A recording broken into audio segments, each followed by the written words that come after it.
Picture a landscape designed to intimidate. Open skies, desolate windswept hills, and massive mounds of earth rising against the horizon. This is Sutton Hoo, in Suffolk, eastern England. For centuries, local folklore spoke of a dragon guarding buried gold here. But it wasn't a dragon, it was a king. In 1939, on the eve of a world war, archaeologists defied superstition and began to dig. What they found was beyond imagination, the ghostly outline of a massive 90-foot Anglo-Saxon ship, buried deliberately deep within the earth. It was a royal grave chamber, and within it, shattered into hundreds of pieces, lay this. This is the Sutton Hoo helmet.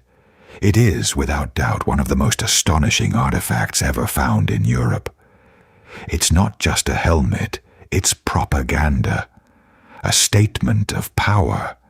And for decades, historians pointed to this object as proof that the so-called Dark Ages weren't dark at all. But if this is the proof, then what was the story? Who were these people? Who had the skill and wealth to create this masterpiece at a time when the Western world was collapsing? This helmet is our key to unlocking a lost world. This is the story of how it was built and who it was meant to terrify. To understand the Sutton Hoo helmet, you have to understand what came before it.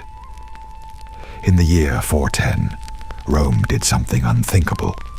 It quit Britain. The legions, the coins, the tax collectors, gone. To the native Britons, this was an apocalypse. Their cities were abandoned, their roads left to crumble.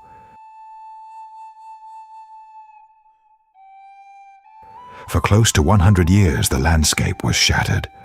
The new populations, Angles, Saxons, and Jutes, flooding in from across the sea, inherited a ghost landscape.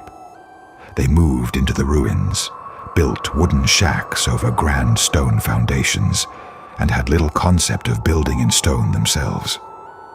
This was a pre-coinage, illiterate society.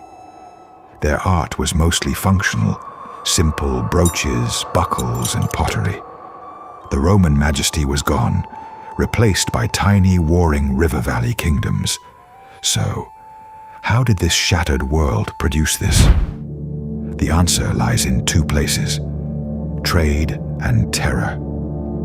The helmet wasn't built in a vacuum.